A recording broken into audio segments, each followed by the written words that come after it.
The Emerald City of Oz. Chapter 3. How Ozma granted Dorothy's request.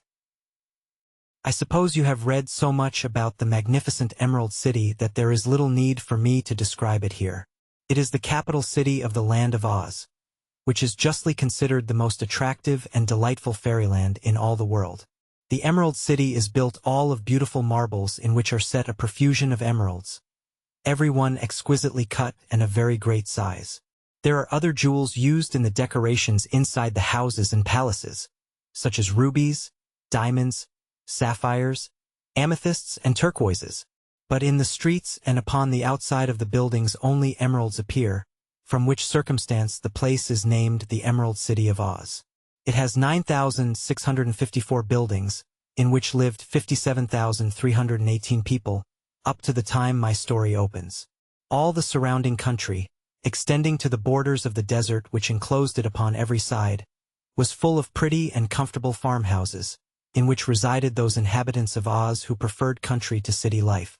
Altogether there were more than 500,000 people in the Land of Oz, although some of them, as you will soon learn, were not made of flesh and blood as we are, and every inhabitant of that favored country was happy and prosperous.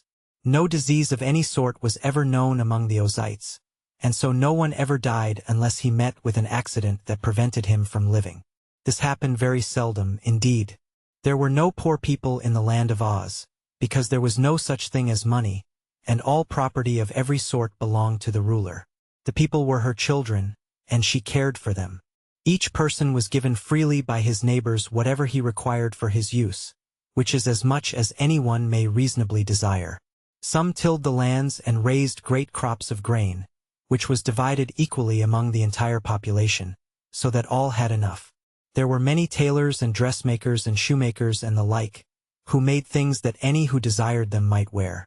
Likewise there were jewelers who made ornaments for the person, which pleased and beautified the people, and these ornaments also were free to those who asked for them.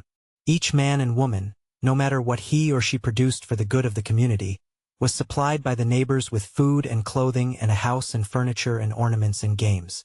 If by chance the supply ever ran short, more was taken from the great storehouses of the ruler, which were afterward filled up again when there was more of any article than the people needed. Everyone worked half the time and played half the time, and the people enjoyed the work as much as they did the play because it is good to be occupied and to have something to do. There were no cruel overseers set to watch them, and no one to rebuke them or to find fault with them. So each one was proud to do all he could for his friends and neighbors, and was glad when they would accept the things he produced. You will know, by what I have here told you, that the Land of Oz was a remarkable country. I do not suppose such an arrangement would be practical with us, but Dorothy assures me that it works finely with the Oz people. Oz being a fairy country, the people were, of course, fairy people. But that does not mean that all of them were very unlike the people of our own world. There were all sorts of queer characters among them, but not a single one who was evil, or who possessed a selfish or violent nature. They were peaceful, kind-hearted, loving and merry, and every inhabitant adored the beautiful girl who ruled them, and delighted to obey her every command. In spite of all I have said in a general way, there were some parts of the Land of Oz not quite so pleasant as the farming country and the Emerald City which was its center. Far away in the South Country there lived in the mountains a band of strange people called hammerheads, because they had no arms and used their flat heads to pound anyone who came near them. Their necks were like rubber so that they could shoot out their heads to quite a distance, and afterward draw them back again to their shoulders. The hammerheads were called the Wild People, but never harmed any but those who disturbed them in the mountains where they lived. In some of the dense forests there lived great beasts of every sort, yet these were for the most part harmless and even sociable, and conversed agreeably with those who visited their haunts.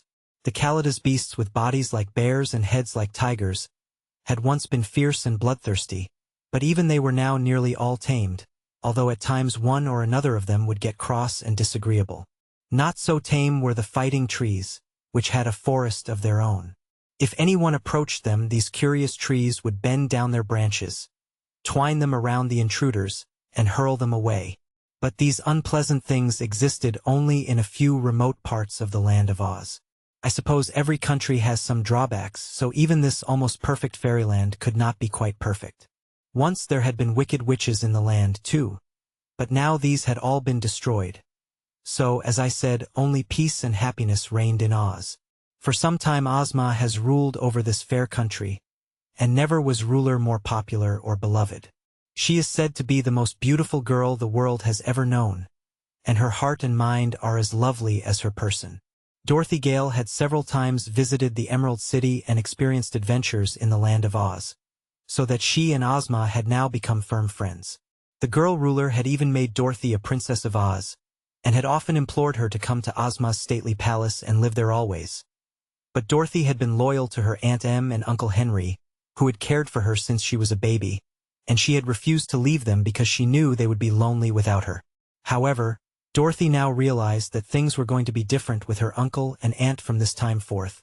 So after giving the matter deep thought, she decided to ask Ozma to grant her a very great favor. A few seconds after she had made the secret signal in her little bedchamber, the Kansas girl was seated in a lovely room in Ozma's palace in the Emerald City of Oz.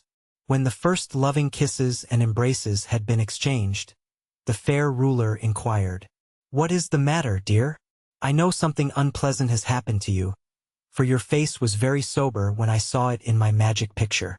And whenever you signal me to transport you to this safe place, where you are always welcome, I know you are in danger or in trouble."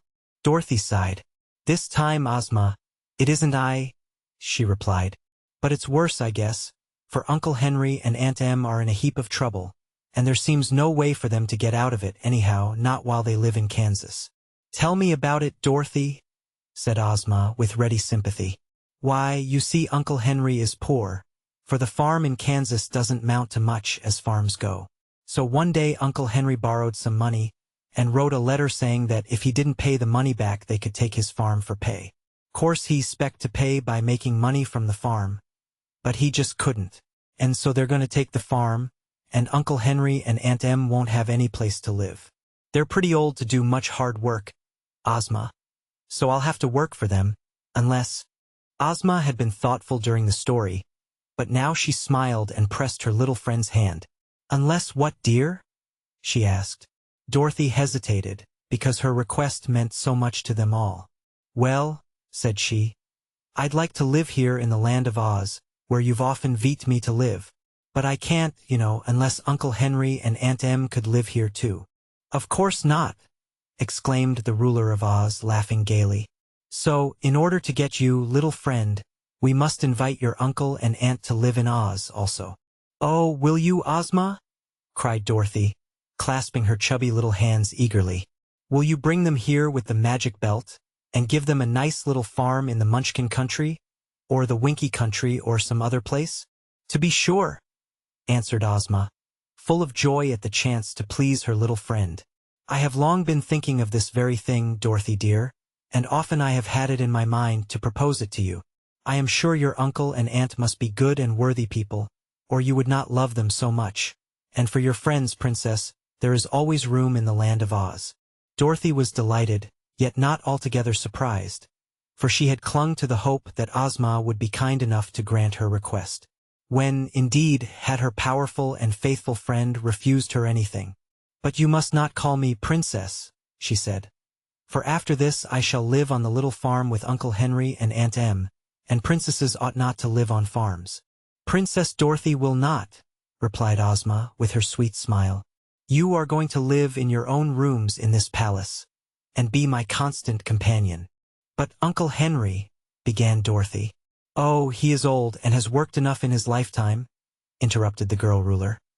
"So we must find a place for your uncle and aunt where they will be comfortable and happy and need not work more than they care to. When shall we transport them here, Dorothy?" "I promised to go and see them again before they were turned out of the farmhouse," answered Dorothy. "So perhaps next Saturday." "But why wait so long?" asked Ozma.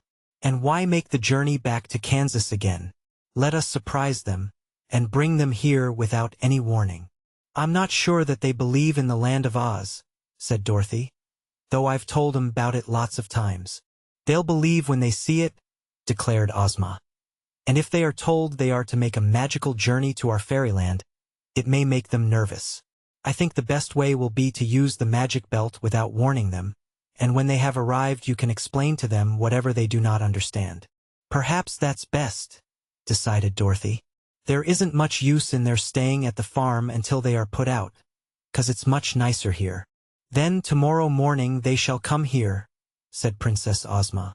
I will order Jellia Jam, who is the palace housekeeper, to have rooms all prepared for them, and after breakfast we will get the magic belt and by its aid transport your uncle and aunt to the Emerald City. Thank you, Ozma, cried Dorothy, kissing her friend gratefully. And now, Ozma proposed, let us take a walk in the gardens before we dress for dinner. Come, Dorothy dear,